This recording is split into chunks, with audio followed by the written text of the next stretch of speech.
রাজধানীর বনানীতে বেসরকারি prime Asia বিশ্ববিদ্যালয়ের ক্যাম্পাসে কিছু শিক্ষার্থীর মধ্যে বিবাদের জেরে ছুরিকাঘাতে এক শিক্ষার্থী নিহত হয়েছেন। নিহত শিক্ষার্থী জাহিদুল ইসলাম পারভেজ ওই বিশ্ববিদ্যালয়ের টেক্সটাইল ইঞ্জিনিয়ারিং বিভাগের 223 ব্যাচের ছাত্র। 23 বছর বয়সী এই শিক্ষার্থীর বাড়ি ময়মনসিংহে। এই ঘটনায় জাহিদুলের মামাতো ভাই হুমায়ুন কবির বাদী হয়ে শনিবার দিবাগত রাতে বনানীর থানায় হত্যা মামলায় দায়ের করেছেন।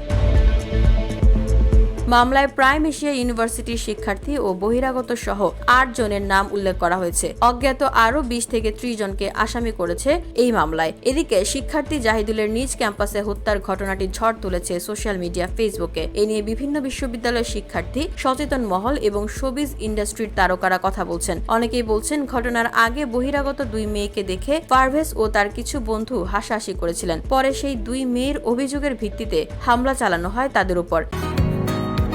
বসুন্ধরা, উত্তরা, বনশ্রী, কুড়িল ও বাড্ডা সহ রাজধানীর বিভিন্ন স্থানে অভিজাত ও অত্যাধুনিক মানের ফ্ল্যাট কেনার এক নির্ভরযোগ্য প্রতিষ্ঠান প্লেজেন্ট প্রপার্টিজ লিমিটেড।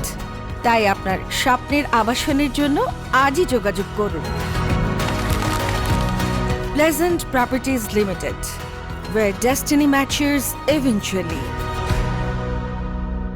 এবার এই ঘটনায় কথা বললেন 90 দশকের জনপ্রিয় অভিনেতা ওমর সানি। তিনি এই ঘটনার সঙ্গে জড়িতদের প্রকাশ্যে শাস্তি দাবি করেছেন রাষ্ট্রের কাছে। রোববার সকাল 8:50 ফেসবুক ভেরিফাইড অ্যাকাউন্টে এক পোস্টে তিনি লিখেছেন, মেয়ে দেখে কেউ হাসলো আর কেউ কাঁদলো, এতে করে একটা প্রাণ চলে যাবে। এছাড়াও এ নায়ক লিখেছেন, রাষ্ট্র মেয়ে 2টার অ্যারেস্টের ছবি দেখান, যারা মার্ডার করেছেন তাদের ছবি দেখান, প্রকাশ্যে ফাঁসির ব্যবস্থা করেন, মানুষ দেখে আবার হাসাহাসি করুক, অসুবিধা নেই, রাষ্ট্রের উপর কনফিডেন্স আছে, অপেক্ষায় থাকলাম। VOD Bangla news desk.